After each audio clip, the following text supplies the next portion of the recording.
Hey guys, happy Wednesday morning. Um, Yesterday we talked about graphing. We talked about what it looks like when it's in slope-intercept form. But what was super nice is all of those were in slope-intercept form. What happens when they're not in slope-intercept form? That's really the trouble. What I'm going to teach you today is basically algebra in a nutshell. All right, algebra is like the ability to manipulate equations using mathematical processes. And there's nothing more algebra that I can think of than rewriting equations. Now, I will warn you, this is one of those things that I definitely would classify as the hard category. It's not easy what we're going to do. So if you struggle with this, we're going to do some more tomorrow. It's a tough thing. I have office hours tomorrow, third period. If you need to talk in the afternoon after 12:30, after 1:15 or whatever, when I have lunch, if you guys want to talk and figure out what you're doing wrong or how you need to do this, let me know and we can figure that out. Okay? Because this is definitely a tough thing that I'm going to show you how to do. So let's say we had an equation like this one. 6x plus 2y equals 18. And I said, what's the slope and what's the y-intercept of this equation? Well, because it's not in slope-intercept form, right? It's not y equals mx plus b. I don't know what the slope is. It's not 6, which is what you might think because it's next to x. But that only works if this is written y equals mx plus b. So what I can do is I'm going to solve this equation for the variable y. And we're going to use all those same solving steps that we did when we solved actual equations, like when we got x equals 7. We're going to solve all this, but it's not going to give us an answer. What it's going to do, if I solve it for y, is it's going to get y by itself, and then it will be, or close to be, in slope-intercept form because y is by itself. So, if I wanted to get this y by itself, right, I would want to get rid of whatever I add or subtract to it. That was always the rule.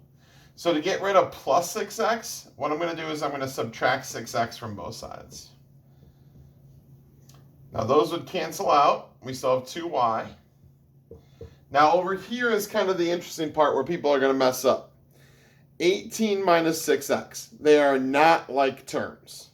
So I cannot subtract them, right? They're not the same. So instead of giving me something like 12x or something crazy, what you're going to do is just rewrite 18 minus 6x. Since we can't combine them, all I'm going to do is write it out. There's nothing else I can do to simplify there. And then y is almost by itself here, but we got to get rid of this 2. So what I'm going to do, because that's multiplied by 2, I'm going to divide by 2. And when I divide over here by 2, I have to divide everything by 2. All right, that's also a little different than what we did before because there was never more than one term over there. But when there's multiple things, we have to do the whole side divided by 2. So when I divide by 2, these cancel out. We just have y. 18, and we're just going to take turns here. 18 divided by 2 is 9. Negative 6x divided by 2 is negative 3x. And if you look, now y is by itself, and it's almost y equals mx plus b. If I bam bam here, I can switch those, because there has to be a plus sign to switch them, right? So that's going to be negative 3x plus 9. And now I can tell you that the slope of that line is negative 3, and the y-intercept was 9. We didn't know any of that when we started up here, but now that it's in slope-intercept form, the slope's negative 3, the y-intercept's 9. That's the process, all right? It's basically solving equations without actually solving an equation. We're just going to end with another equation, all right? Let's do some more. So let's go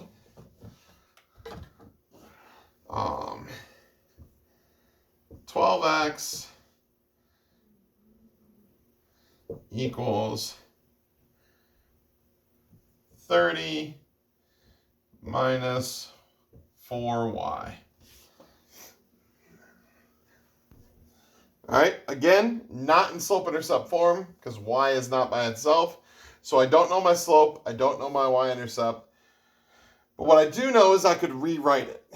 And I want to get y all by itself. So here's y. What would I want to do if I want to get rid of, well, I'm going to go ahead and do that. So I know that I'm not going to lose that minus sign. It's on my 4 here. I would want to get rid of whatever I add or subtract. So in this case, that's positive 30. So I'm going to subtract 30 from both sides. Now 12x minus 30, and if we were in class, I would try to trick you and be like, what's 12x minus 30? But I'm sure that none of you would get tricked, obviously, because you would say, Mr. Odie, those aren't like terms. We cannot subtract them. So we're just going to leave it 12x minus 30. Can't combine them. This has x, this doesn't. Leave it like that. And then over here, we still have negative 4y.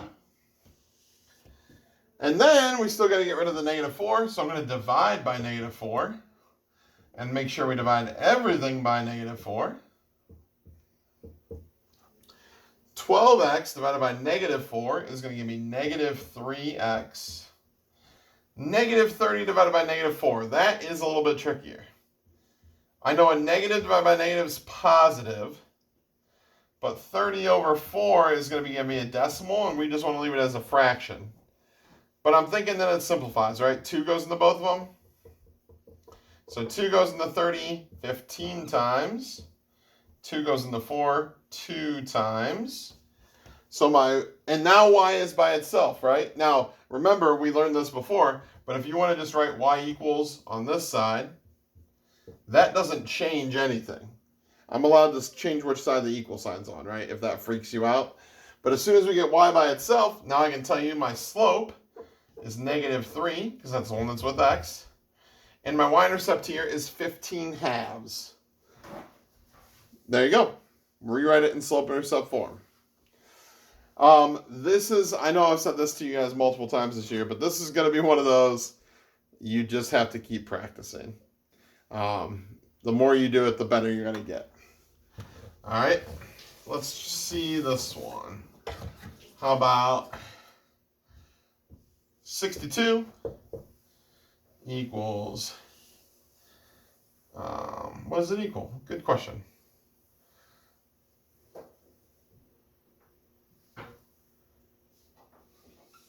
Three x minus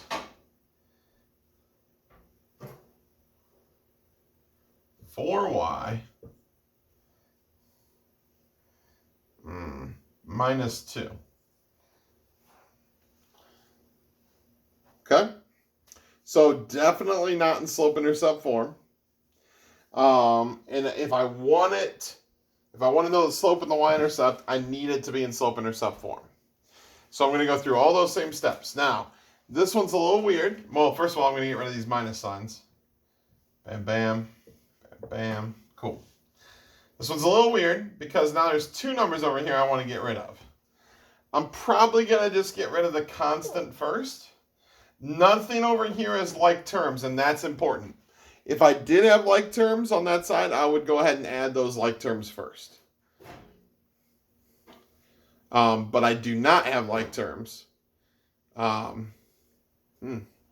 that 2. So I am not going to add like terms. I'm going to get rid of this negative 2. So I'm going to add 2. Oh, why did I write 4? That's a weird thing to do. I'm going to add 2 to both sides. So 62 plus 2, those are like terms. So I can combine those and get 64. And then 3x, and then negative 4y. And now we want to get rid of this piece, which is 3x. And it really doesn't matter which order you got rid of those. If you subtracted 3x first and then added 2, that's totally okay. There's no rule that says you can't do one or the other. So now we want to get rid of this piece. I'm going to subtract 3x. And you already know what I'm going to say to you. What's 64 minus 3x? And you're going to say, Mr. Oni, you can't do it because they're not like terms. So you're just going to write it out, 64 minus 3x. And then all we have left over here is negative 4y. And then our last step, if we want to get y by itself, we're going to divide by negative 4, Divide everything by -4. Y is by itself. 64 divided by -4 is what? -12? No, that ain't right. 116. -16. -3 divided by -4. If they're both negative, that means it's positive. And we're just going to leave it 3/4x. And then if you want to it's kind of like completely backwards, right? But we can write the y equals on this side. And if you want to switch those, we can because there's a plus sign. So 3/4 x plus -16. So my slope here is 3/4 up 3/4. My y-intercept is -16. All right? Basically, just think back. I mean, if you want to get out your rules for solving equations, you're going to follow the same rules. Just make sure that you don't add things if they're not like terms. That's the number one mistake people make, okay? Once you get y by itself, you're probably pretty darn close to slope-intercept form if you're not already there. And then you can talk about what the slope is, what the y-intercept is. So your homework today is just rewriting, and then tomorrow I'm going to give you ones to graph that are not in slope-intercept form. So you're going to have to do this, and then try to graph them, okay? So I probably won't give you a video tomorrow. Just practice the same thing. If you guys have any problems, let me know, and I can help you out, all right? Yes, I'll see you later.